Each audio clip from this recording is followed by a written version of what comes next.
Bueno, esta homilía se llama experiencias cumbres. Ustedes saben que una experiencia cumbre es una experiencia más allá de las cuales difícilmente se pueda ir, ¿no? Y hoy, digamos, creo que todos estamos llamados al menos a abrirle la puerta a Dios para que pueda conducirnos a experiencias cumbres. Con respecto a esto, recordaba algo que Monseñor Corino, el obispo que me ordenó, que murió ya hace 20 años, en una oportunidad dijo que la experiencia mística no es para solo almas escogidas, no es solo para grandes santos o santas como Santa Teresa de Jesús o Santa Catalina de Siena. La experiencia mística, al menos en el designio de Dios, es para todos los cristianos. Lo que llamamos comúnmente en la tradición católica experiencias místicas son justamente estas experiencias cumbres. Y el mundo de hoy está esperando que haya cristianos que puedan hablar desde estas experiencias vividas y no solo leídas en algún libro, vividas.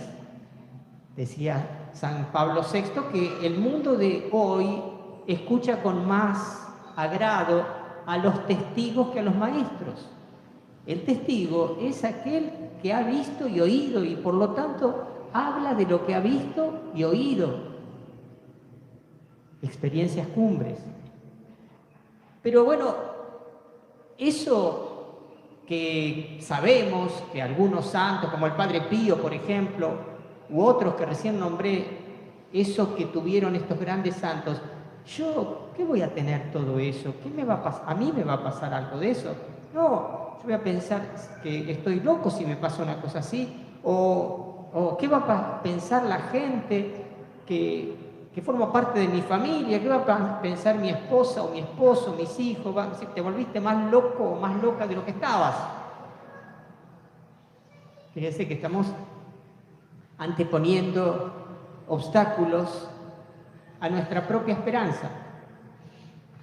Y les cuento con respecto a estas experiencias cumbre que un gran filósofo del siglo XIX, Hegel, en un libro muy difícil, no se los aconsejo, salvo que quieran perder el apetito, un libro que se llama Filosofía de la Religión, él se preguntaba si nos es dable esperar este tipo de experiencias, ¿no? Y decía sí, que un verdadero creyente o religioso, él llamaba un hombre religioso, ¿no? Porque él no hacía una opción por el cristianismo, estrictamente hablando. Un hombre religioso, un verdadero religioso, puede esperar en su vida este tipo de experiencias. ¿Amén? Amén. Entonces, a mí me va a tocar hoy, por decirlo así, decir, miren, esto lo podemos vivir. Y hasta cierto punto me va a tocar pedirle a Dios y que ustedes le pidan a Dios, la verdad que me gustaría. Además, bueno, y hablando de estas cosas introductorias, hay una frase del Salmo de hoy que recién empezamos, que tiene que ver con esto. Dice, mi corazón sabe que dijiste, busquen mi rostro. Otra traducción dice, oigo en mi corazón, busquen mi rostro. Un creyente dice, hago silencio y escucho en mi corazón, busquen mi rostro. Dios nos está diciendo, busca mi rostro. Y la respuesta del salmista es, tu rostro buscaré, Señor, no me escondas tu rostro. Vamos a decir, tu rostro buscaré, Señor, Bueno, pero díganselo con más pasión. Tu rostro buscaré, Señor. Tu rostro buscaré, Señor. Tu rostro buscaré, Señor. Tu rostro buscaré, Señor. No me escondas tu rostro. O sea, No me escondas. no me la hagas demasiado difícil también, ¿viste? También le decimos a Dios, está bien, vos me pedís que busque tu rostro, bien, lo voy a buscar. Pero no juegues a las escondidas, aunque a Dios le gusta a veces jugar a las escondidas. El otro día citaba a San Juan de la Cruz en el Cántico Espiritual, ¿no?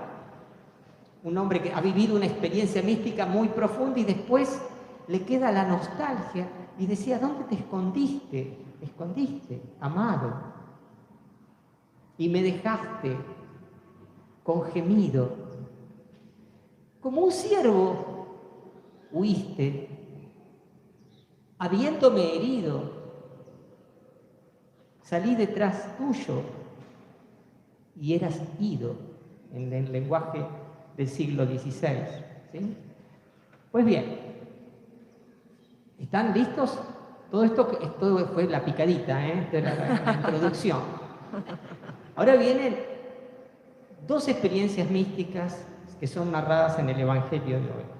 Perdón, una en el Evangelio y otra en la primera lectura. La primera, no me voy a detener en la de Jesús, que podrías también caratularse como experiencia mística o experiencia cumbre del propio Jesús. Pero me quiero detener en la experiencia que tuvieron los discípulos junto a Jesús. Dice que ellos vieron la gloria.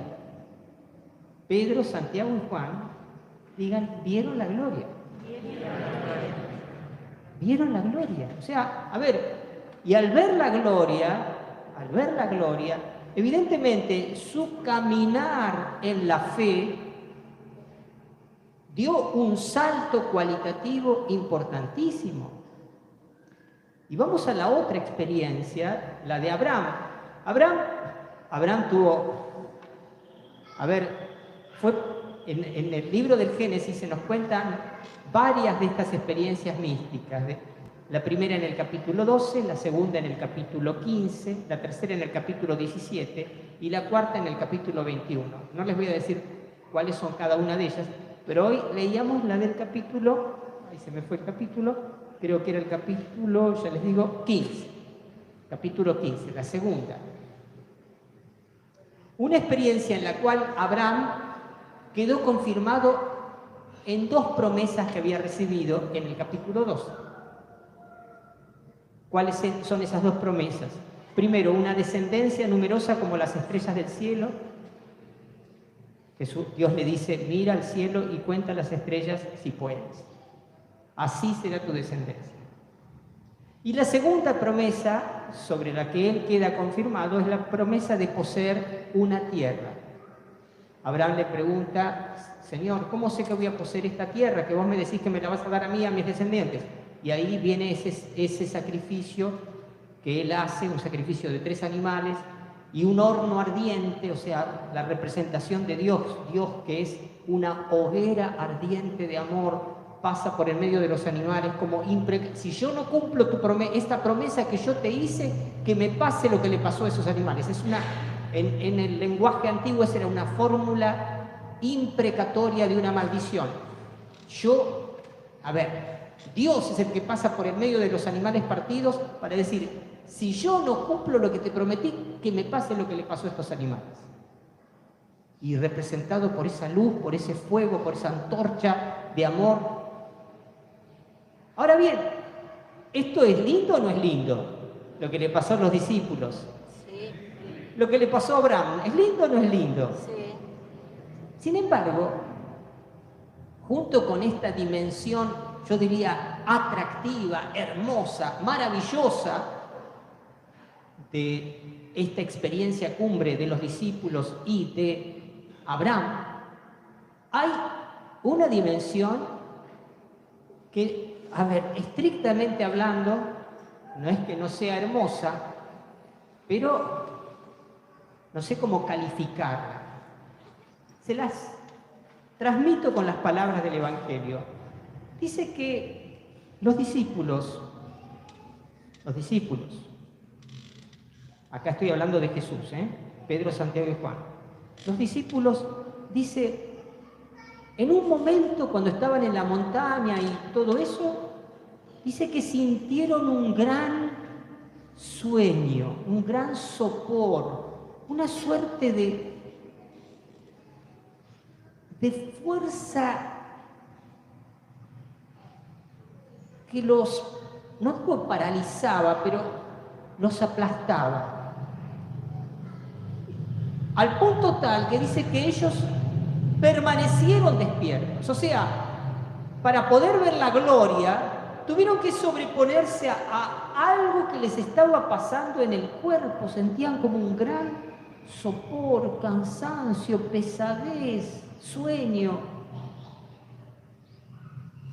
¿Me siguen? Y poco después, 2 renglones después, ¿qué dice? Del Evangelio, ¿Qué dice? Dice que de repente los invadió una nube, los cubrió una nube, que es la presencia del Espíritu Santo. Ahí en esta imagen está el Padre, la voz del Padre, este es mi Hijo, el elegido, está la nube que representa al Espíritu Santo, la nube de la gloria de Dios que representa al Espíritu, y Jesucristo, el Hijo de Dios, está la Trinidad, Padre, Hijo y Espíritu Santo. Pues bien, los invadió la nube. ¿Y qué sintieron cuando los invadió la nube? ¿Qué sintieron? ¿Qué dice que sintieron? ¿Se acuerdan? Tuvieron miedo. De repente, las experiencias cumbres suponen atravesar momentos de un profundo pesar, no digo pena, pero sí un pesar, una suerte de, la fuerza de gravedad pareciera ensañarse contra aquel que está atravesando una experiencia cumbre o caminando hacia una experiencia cumbre. Y segundo, una oscuridad y un miedo. ¿Qué le pasó a Abraham? Algo parecido, recuerden. Yo voy a releerlo para no torcer ninguna de las palabras. Génesis capítulo 15. Recuerdan, al ponerse el sol, dice el Génesis, Abraham cayó en un profundo sueño. Digan,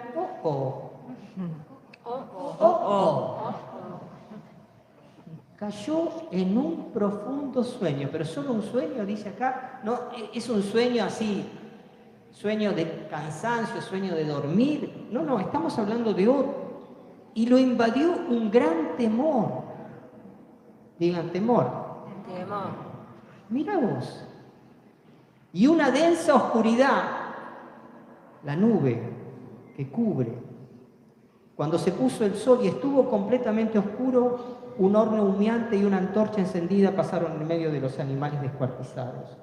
O sea, como paso previo de esta experiencia cumbre, hay que atravesar un desfiladero inquietante de pesar. Parece como que el cuerpo pesa, que la mente no resiste, que todo es cansancio, que todo es fatiga.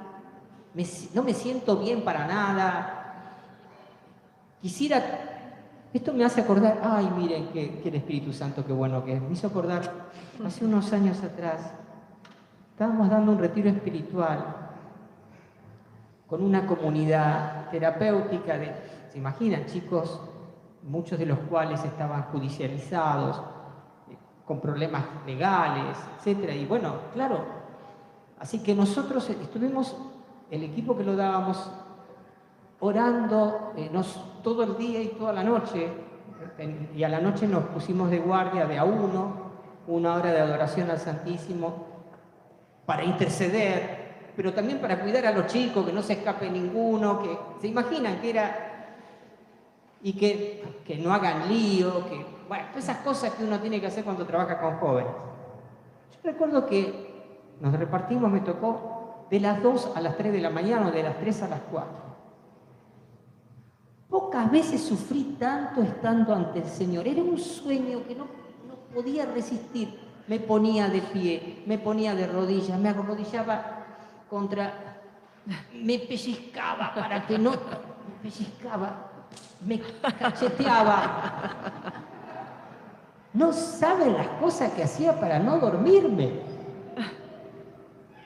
Dijo, ¿este sueño es el sueño del cansancio del día solamente? ¿O es otra cosa?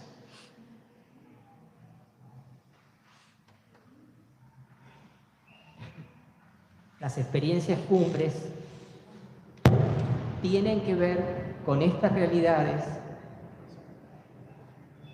¿Qué es y cómo llegamos nosotros a estas experiencias? Porque ahora viene, esto es lo que ahí dice, ahora, ¿cómo llegamos?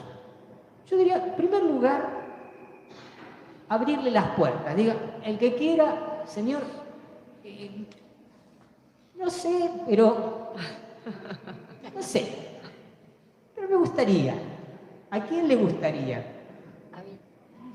No, está medio... Levante la mano que Dios está sacando fotos desde allá arriba, ¿eh? Bien.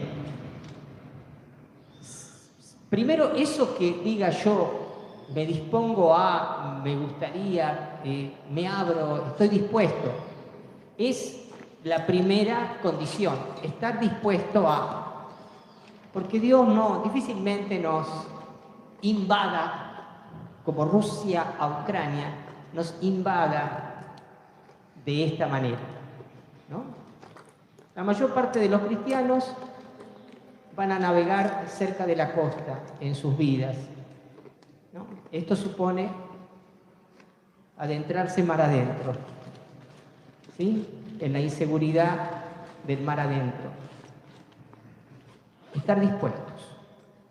Segundo, voy a tomar como condición lo que rezábamos hoy. Dice, alimenta con tu palabra nuestro espíritu. Digan, alimenta con tu palabra nuestro espíritu. Alimenta con tu palabra nuestro espíritu. O sea, me dispongo. Segundo, me alimento. ¿Con qué me alimento?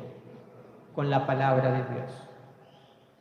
¿Qué dijo la voz del Padre respecto de Jesús? Este es mi Hijo, escúchenlo. O sea, alimentarnos con la palabra es escucharlo, escuchar a Jesús. Pero me alimento, ¿para qué? Para purificar la mirada interior. Digan, purificar la mirada interior. Purificar la mirada interior. Y ahí es donde viene todo esto de la oscuridad, del miedo, del sueño. ¿Por qué purificar la mirada interior? La palabra de Dios, en primer lugar, nos ilumina respecto de nuestras propias tinieblas. Olvídate que la palabra de Dios siempre te va a consolar, porque cuando la palabra de Dios te revela un pecado o te rompe el narcisismo en 1000 añicos, te hace añicos tus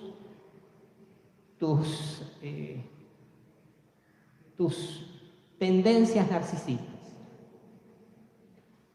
Y ahí hay una primera sombra que hay que atravesar. Atravesar las sombras que están dentro de mí. San Agustín decía, el viejo San Agustín, ¿se acuerdan que vivió 20 años en el paganismo maniqueo y viviendo una vida totalmente desordenada? Pero una vez convertido decía, Señor, no permitas que mis tinieblas me hablen, porque ya convertido, la voz de las tinieblas que habían pautado su vida durante años, ahora se ensañaban contra él. Oh Jesús, luz interior, no permitas que mis tinieblas me hablen. O es lo mismo decir, te pido que acalles la voz de las tinieblas, de mis tinieblas. Ahora no estamos hablando de las tinieblas del diablo ni del mundo, sino las que yo tengo adentro.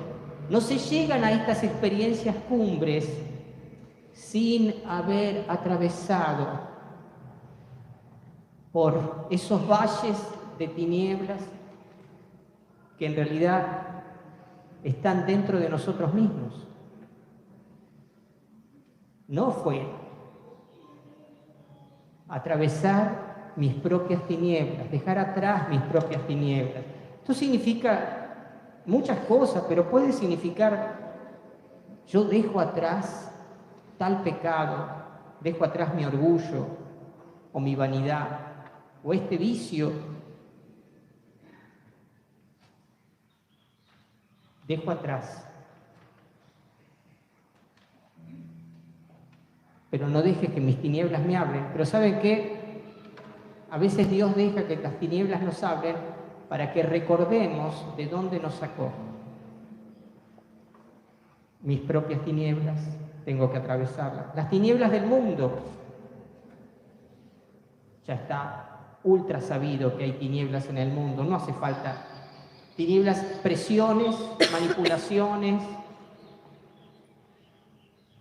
burlas, persecuciones, todo eso. Pero por fin hay un tercer tipo de tinieblas que es necesario atravesar, y que son las tinieblas de los espíritus del infierno, que andan sueltos por todos lados.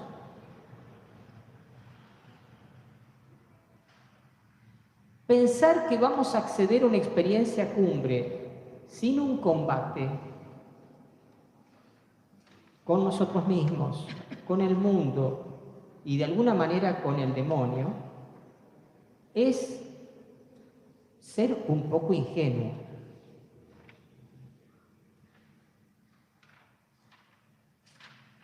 O un poco mucho ingenuo.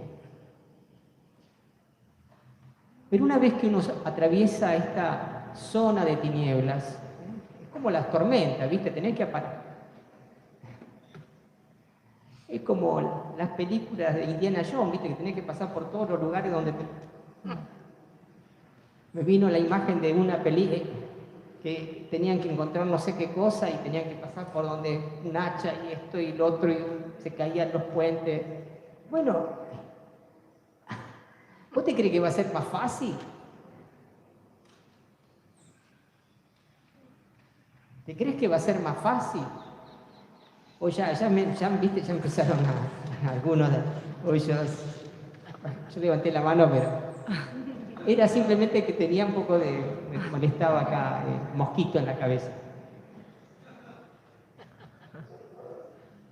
Pero una vez que atravesamos estas tinieblas, siempre de la mano de Jesús, nunca sin Él, obvio, y de la mano de la Virgen, porque si ella nos acompaña, ven con nosotros, ¿no le cantamos eso?